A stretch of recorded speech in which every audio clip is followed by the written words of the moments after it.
Alors, dans ce chapitre, je vais introduire un point très important aussi et qui vous permettra de faire des modifications sur vos calques assez rapidement.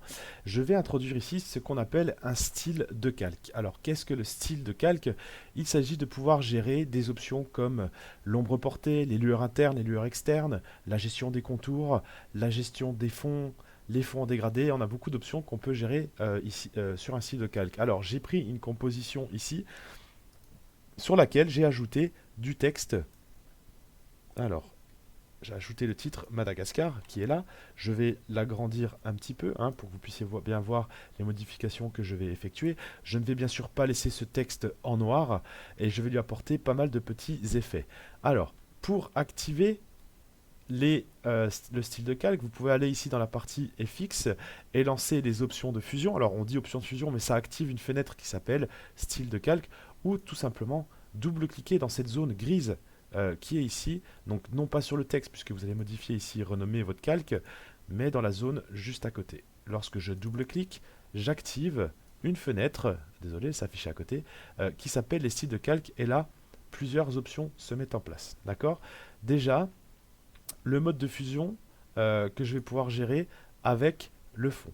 Alors, je ne vais pas m'étaler là-dessus, ça fera partie de la partie expert, mais pour l'instant, vous pouvez gérer. Je vais vous le montrer vite fait. Vous voyez ici mon texte qui s'adapte, alors très rapidement puisqu'il est noir, avec le mode de fusion. Vous voyez, lumière tamisée, on a déjà des effets un peu sympas. Nous, on va rester sur normal. L'opacité, ici, l'opacité qui reprend exactement dans la palette calque cette partie opacité. On a les options de fond dans le cas où j'aurais un contour. Là, je n'en ai pas, j'aurais pu mettre un contour. Si j'avais un contour déjà sur mon texte, alors seul le contour resterait actif, le fond noir, lui, disparaîtrait. D'accord? On ne va pas s'étaler sur ces parties-là. La partie biseautage et estompage. Là, on donne un effet de biseau, donc un effet un peu relief, un peu kitsch quand même. Alors ça a utilisé avec précaution, peut-être pour donner un tout petit effet de profondeur ou de hauteur ici, mais vraiment éviter d'utiliser cet effet-là qui est assez vieux. Je ne vais pas m'étaler dessus pour le moment. Ce qui m'intéresse, c'est la partie contour. Attention, le contour que vous voyez là n'a rien à voir avec le contour lorsque l'on crée un carré, une forme. Ce contour n'était pas du tout le même. Vous pouvez avoir donc deux contours, voire même plus, puisque ici je peux ajouter un contour intérieur, un contour extérieur. Vous pouvez ajouter plusieurs contours au final sur un objet. Donc là, le contour, il est sur l'extérieur. Je peux le mettre à l'intérieur ou centré par rapport à mon tracé. Je vais rester sous l'extérieur. Ici, vous voyez la taille de mon contour.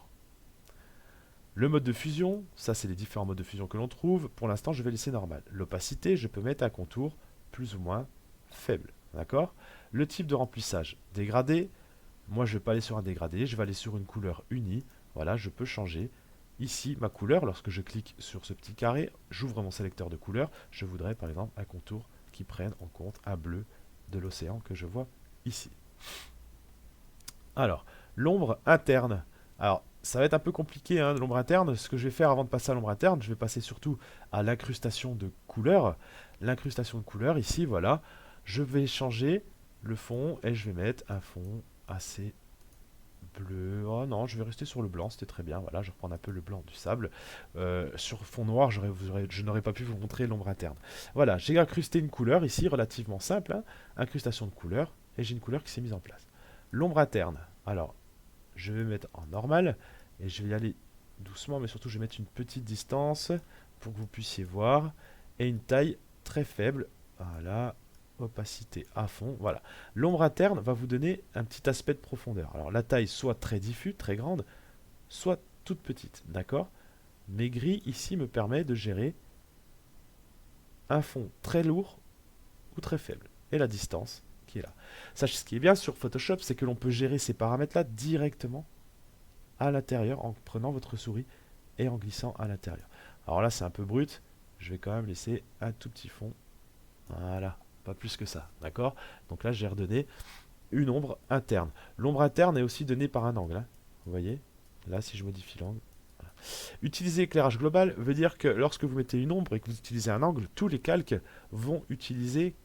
qui comporteront une ombre vont utiliser ce même éclairage. Donc la lumière viendra exactement du même angle pour tous les calques. D'accord? Alors, je vais la désactiver. lueur interne, là ce n'est pas comme l'ombre, on n'a pas d'angle. C'est vraiment l'ensemble de l'objet sur lequel je vais lui imposer une lueur interne. Je vais mettre en normal et je vais prendre une lueur interne un peu marquée que vous puissiez la voir. Voilà, alors là, elle est peut-être, je vais la mettre à fond. Elle est surtout grande. Voilà, là je vais mettre une toute petite lueur. La lueur interne, vous pouvez vous en servir hein, pour donner un effet d'halo. Regardez ce qui se passe par exemple ici. Si je repars dans les options de fusion et que je mets l'opacité du fond à 0, là ça ne change rien puisque mon ombre interne est prise en compte. C'est pas l'effet que je voulais faire, mais tant pis. Alors, je reviens sur la lueur interne qui est là. Vous avez ici les techniques, donc plus t'amuser, précise, source, contour ou par le centre. Donc ça c'est l'inverse. Et pareil, toujours une modification de la taille et maigri ou pas. D'accord.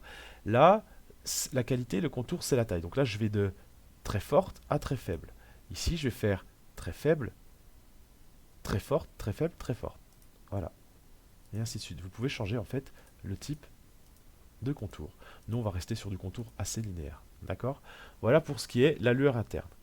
La partie satin va me mettre... Bon là, j'ai énormément de choses. Je suis allé beaucoup trop loin. Voilà, je vais baisser la distance. La partie satin va vous donner un espèce satiné, un peu de noir par-dessus. Alors là, c'est beaucoup trop fort. Va donner un aspect un peu texturé. Alors là, c'est assez compliqué dans l'usage, donc je vous conseille de ne pas trop l'utiliser. Incrustation de couleur, on vient de le voir. D'accord. Et je vais mettre ici une incrustation de dégradé. Alors, qu'est-ce qui se passe lorsque je mets une incrustation de dégradé à l'intérieur de mon objet? Eh bien, il ne se passe rien. Pourquoi? Dans ce cas-là, puisque j'ai ici une incrustation de couleur qui est déjà cochée. Pensez bien, si vous mettez un dégradé, à ne pas avoir couleur cochée. Les deux ne peuvent pas aller ensemble. D'accord. Enfin, ils peuvent aller ensemble, sauf si vous diminuez ici l'opacité un peu de votre incrustation de couleur. Donc moi, je vais carrément la décocher. Voilà. Là, lorsque j'ai mis incrustation de dégradé, j'ai bien un dégradé à l'intérieur de mon objet. Vous pouvez choisir ici plusieurs dégradés et vous pouvez même éditer votre propre dégradé. Alors là, on va faire un dégradé avec les couleurs de l'océan. Je vais prendre mes deux curseurs, je vais supprimer celui-là. Voilà. Je vais prendre le premier et je vais aller le pointer pour aller chercher une couleur. Je vais prendre le deuxième et je vais aller chercher ce bleu ici. Voilà. On voit ici que j'ai un dégradé qui est réfléchi. Je vais mettre un dégradé linéaire pour avoir quelque chose d'un peu plus sympa. D'accord. Vous avez le linéaire, le radial qui part de l'extérieur, avec l'échelle, hein, vous pouvez modifier l'échelle ici, d'accord. On va rester, nous, sur du linéaire. Voilà. Bon, les couleurs sont pas terribles, hein, que j'ai choisi, mais bon, c'était pour vous montrer sur l'exemple. On a aussi l'angle, voilà, qui est donné. Vous pouvez définir un angle. À vous de voir comment vous voulez gérer votre composition. Voilà. Je continue, hein, j'ouvre les effets, je ne vous ai pas tout montré. Je vais enlever ici ce dégradé pour vous incruster des motifs. On a des motifs hein, qui sont prédéfinis. Vous pouvez ajouter vos propres motifs. Voilà, vous pouvez texturer et donner un peu d'aspect à votre incrustation de motifs. On a maintenant, je vais enlever le contour, vous pouvez voir, la lueur externe. Voilà. La lueur externe peut être intéressante lorsque l'on met du texte blanc, par exemple, sur fond blanc. Vous pouvez mettre une petite lueur externe derrière d'une autre couleur de façon à marquer un peu plus le texte, d'accord? Ou à noir sur fond noir, du coup avec la lueur externe, ce texte sera visible. Petite option sympa, logiquement la saude a marché, voilà. Si j'enlève le fond et que j'ai une lueur externe, celle-ci reste en place, ce qui peut vous donner un effet texte avec transparence plutôt sympa aussi. D'accord? Je vais faire réapparaître quand même mon texte, c'était pas le but de vous donner cette partie-là. Et la dernière, et non pas des moindres, l'ombre portée, que nous connaissons tous. Alors là, j'ai des paramètres prédéfinis qui étaient un peu lourds, voilà. Sachez que vous pourrez toujours modifier votre ombre directement sur votre composition. Tiens, je vais mettre un texte blanc, c'est plus sympa. Voilà. Et vous pourrez la déplacer. Alors après, on peut jouer sur grossi ou pas, d'accord? Et sur la taille, très large ou très stricte, d'accord? Très diffuse. Un peu comme le flux et la dureté au niveau du pinceau, c'est un peu la même chose, la taille au niveau des ongles. D'accord. Voilà ce qu'il y a à savoir pour les ongles, avec toujours cet angle qui est donné. Bien sûr, cet angle, vous pouvez le choisir directement en allant sur votre composition et en bougeant ici votre curseur. Voilà ce qu'il faut savoir pour les styles de calque pour le moment. Alors, sachez que lorsque vous avez des styles de calque qui ont été mis en place, vous les voyez hein, directement dans la partie FX qu'on a là. Alors, vous pouvez soit ouvrir le menu, soit le fermer. Là, je vais l'ouvrir et avec l'œil, vous pouvez désactiver ou activer directement des effets qui ont été mis ici, voire même activer, désactiver tous les effets. D'accord? Alors, ce que je vais faire ici, je vais créer une barre qui est là. Cette barre se présente ainsi. Je vais enlever son contour. Et je voudrais que cette barre comporte exactement le même style de calque que celui que j'ai imposé sur mon texte. Ce que je vais faire ici, c'est aller sur le calque, faire un clic droit, et mettre, copier le style de calque. Vous allez ensuite sur votre rectangle, vous faites un clic droit, coller le style de calque, vous retrouvez exactement le même style. Attention, ces deux styles ne sont pas liés, d'accord? Ils ont juste été dupliqués, j'ai juste dupliqué le style de calque qui est présent sur le texte Madagascar sur le rectangle 1 ici. Si je modifie la couleur à ce niveau-là, incrustation de couleur, voilà, cette couleur ne sera pas modifiée dans le calque rectangle. Donc comme je disais, ces effets ne sont pas liés. Voilà, c'est très important, hein, les styles de calque. Utilisez vraiment ces styles de calque assez souvent, vous verrez, ça va vous apporter pas mal d'avantages sur votre composition.